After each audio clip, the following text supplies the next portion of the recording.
جی شیخ صاحب، ایک اور سوال ہے، چونکہ طلاق کا موضوع چل رہا ہے تو اسی موضوع پہ ایک اور سوال ہے۔ سوال یہ ہے کہ نشے کی حالت میں طلاق ہو جاتی ہے کہ نہیں، اگر کسی نے نشے کی حالت میں طلاق دیا؟ دوسرا یہ کہ عدت کے دوران اگر بیوی کسی اور سے ساتھ زنا کرے تو پھر وہ نکاح کس کے ساتھ کر سکتی ہے؟ بسم اللہ الرحمن الرحیم، الحمدللہ والصلاة والسلام علی رسول اللہ نبینا محمد وعلی آلہ و اصحابہ اجمعین۔ محترم، نشہ جو ہے ایک نشہ ہو یا غصہ ہو، جی، ایک ایسا نشہ کہ اس نشہ میں جو ہے انسان بالکل بے ہوش ہو جاتا ہے۔ وہ جب کوئی بات کرتا ہے تو اس کو ہوش نہیں ہے کہ میں کیا کہہ رہا ہوں، تو یہ ایک بے ہوشی ہے، یعنی وہ اپنے عقل ہوش حواس میں نہیں ہے۔ یا کوئی انسان ایسے غصے میں آ گیا کہ اس غصے کی حالت میں اس کا بالکل دماغ فیل ہو گیا اور اس کو یہ کچھ پتہ بھی نہیں کہ میرے زبان سے کیا نکل رہا ہے۔ اس نے طلاق دے دیا یا کچھ باتیں کر دی یا کسی کو گالی دے دی، لیکن بعد میں جب اس کو ہوش آیا تو کہتے ہیں مجھے کوئی پتہ نہیں۔ لوگ کہتے ہیں بھائی آپ نے اپنی بیوی کو طلاق دے دیا، اور اس نشئی کو جو نشہ میں تھا بالکل اس کو ہوش نہیں تھا اور حواس بھی نہیں تھا۔ بعد میں لوگ کہتے ہیں بھائی آپ نے جو ہے اپنے بیوی کو طلاق دیا، اس نے کہتے ہیں مجھے معلوم نہیں میں نے کب طلاق دیا ہے۔ تو اس سے معلوم ہوتا ہے کہ وہ بے ہوش تھا، اس کا کوئی دماغ ٹھکانے پہ نہیں تھا۔ تو اس صورت میں علماء کہتے ہیں کہ جو بے ہوشی کی حالت میں یا پاگل ہونے کی حالت میں، کوئی پاگل ہو گیا، اس کی بیوی بال بچے ہیں، پاگل ہو گیا، دماغ اس کی توازن صحیح نہیں ہے اور اس نے بیوی کو طلاق دے دیا، کیا اس کی طلاق؟ تو اس صورت میں اہل علم کہتے ہیں ان کی طلاق واقع نہیں ہو جاتی، کیونکہ اللہ کے آپ صلی اللہ علیہ وسلم نے فرمایا کہ اللہ نے 3 بندوں پر اپنے قلم اٹھا دیا ہے۔ ایک وہ جو مثلاً بے ہوش ہے یا سو گیا ہے یا جو نیند میں ہے یا بے ہوش ہے یا کسی اس کا دماغی توازن صحیح نہیں ہے، جب تک وہ ہوش میں نہ آ جائیں یا بیدار نہ ہو جائیں اللہ تعالیٰ ان کو جو ہے پوچھتا نہیں ہے۔ ایک وہ جو نابالغ ہے، بلوغت میں آ جائے، اور تیسرا کون سا ہے؟ سویا ہوا پاگل اور نابالغ۔ جی، یہ تینوں جو ہیں جب تک جو سویا ہوا ہے اٹھ جائے اور جو بے ہوش ہے اس کا ہوش آ جائے اور جو نابالغ ہیں وہ بلوغت پہ، پھر اس پر احکامات جاری ہوتے ہیں تینوں پہ۔ تو لہٰذا جو شخص بے ہوشی کی حالت میں اس کو بالکل کوئی ہوش نہیں، ہاں کوئی بے ہوش ہے لیکن اس کو اتنا یاد ہے کہ میں نے یہ بات کہی ہے،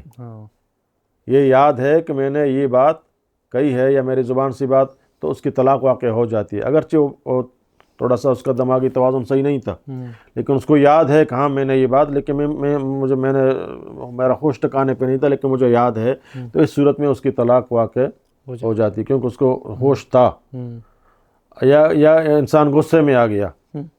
ایسا غصہ کہ اس کو اپنے الفاظوں کو یاد کرتا ہے کہ میں نے یہ الفاظ اپنے غصے میں نکالے ہیں،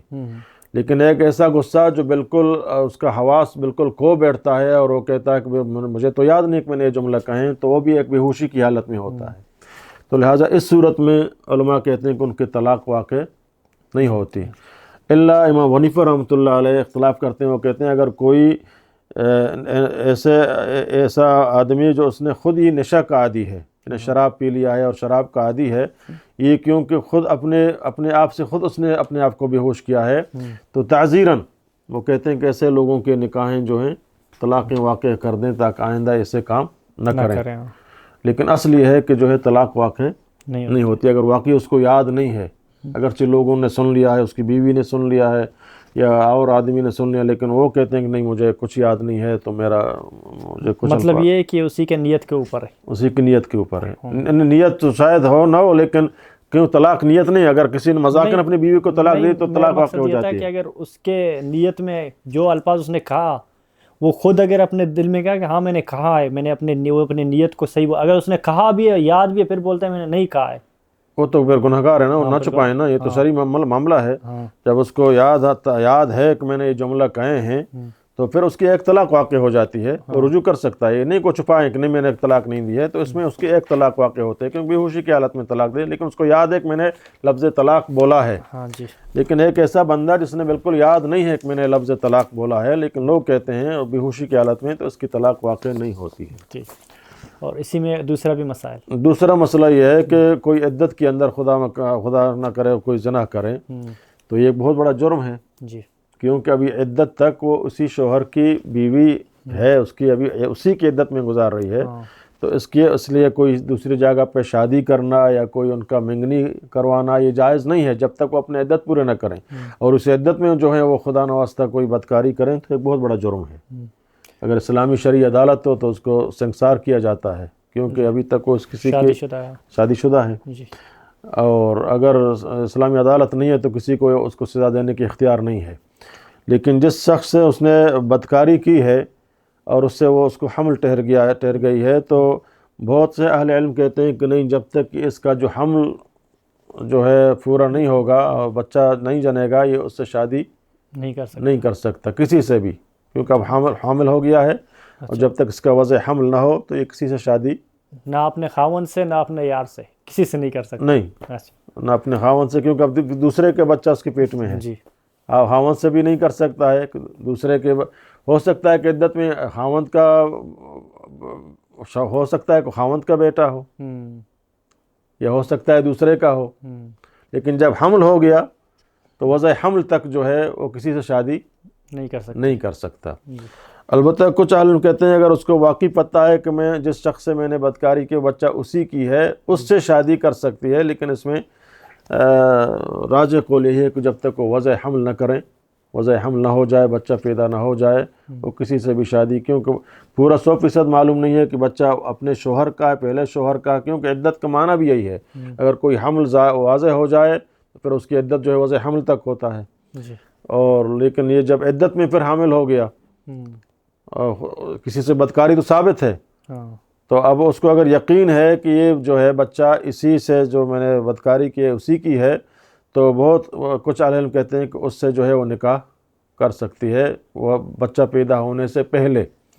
لیکن کچھ اہل علم کہتے ہیں نہیں، جب تک جو ہے وہ، کیونکہ اس کی شک بھی ہے، ہو سکتا ہے کہ دوسرے شوہر کی، تو پھر وہ جو بچہ پیدا ہوگا اس کی شکل صورت دیکھی جائے گی، کس سے ملتا جلتا ہے، تو اس میں فیصلہ پھر وہ شرعی قانون عدالت کریں گے۔ لیکن بہرحال یہ بہت بڑا قبیح فعل ہے، بہت بڑا جرم ہے۔ اس کا مطلب یہ کہ عدت سے تو نکل چکی ہے، اب جو ہے اس کا عدت جو ہے 3 مہینہ نہیں رہے گا، نہیں رہے گا، تو وہی مطلب جو خاوند نے ایک طلاق دی اس کی عدت سے تو نکل چکی ہے نا؟